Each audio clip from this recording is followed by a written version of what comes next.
Hey everyone, I'm Kristine Wilson and you're watching City Lights on Novus TV. Now, the Museum of Anthropology in Vancouver has seen some amazing exhibitions, but it's never housed what it's holding now.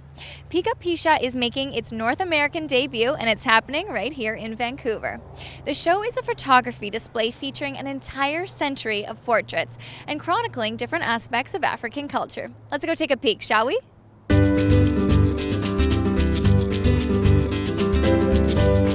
So we're here with Nuno Porto, the liaison curator of the exhibition. Can you tell us a little bit about your role and your affiliation with this exhibition in particular? The role of the liaison curator is actually bringing shows which have been mounted elsewhere and adapt them to Vancouver. Where did this exhibition come from? Where did you have to go to get kind of these pieces? Well, this exhibition is about 100 years of studio photography in Nairobi, and the title PigaPicha means hit my picture.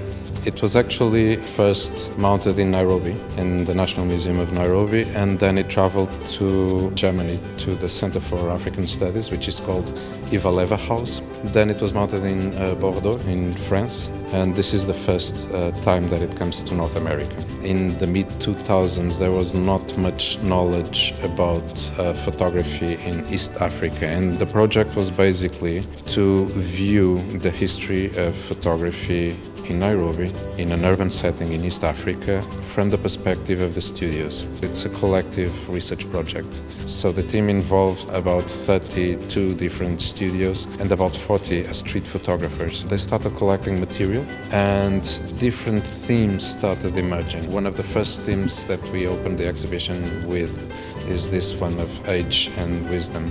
You can sense the gravity which was implied in taking one's portrait in this kind of studios. You can hardly find women being photographed in the studios, so there's a very strong gender bias and also a very strong cultural bias in being photographed. And of course that changes over time. For instance, the second section, which is called I and Me, it's about the culture of self-representation and the use of the studios to construct a new persona. When you travel in time through them, you come across a period which is the 60s, the decade of Kenya's independence in 1963. There's a lot of loosening in front of the studio cameras and people are much more creative. Okay, so where are we now?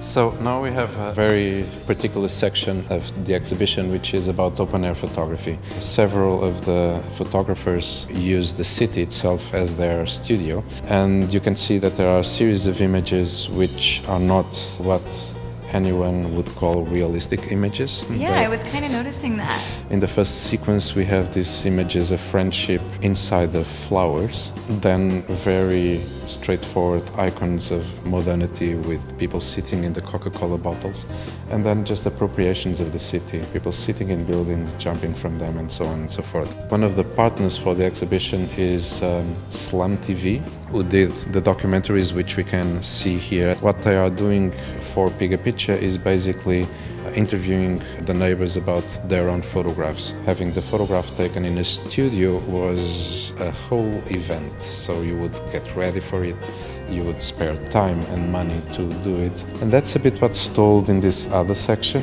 gained the name of Imaginary Safari, where people use the studio to travel into a different identity and to create their own character. They become, someone else, like a pop singer or a barber, a barber. Whoever.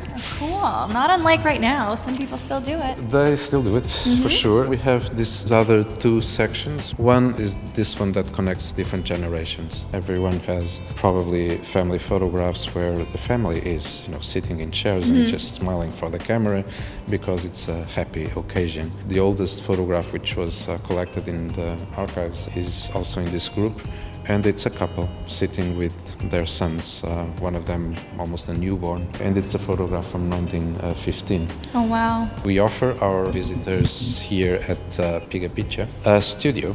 You can take your own portrait with your cell phone, hashtag it with PigaPicha MOA. If you're doing from a public account, it will immediately be uploaded in our Instagram page. Therefore, we are joining and becoming, as visitors, part of the exhibition, part of the project, and we are reciprocating the trust that our neighbors from Nairobi have deposited on us.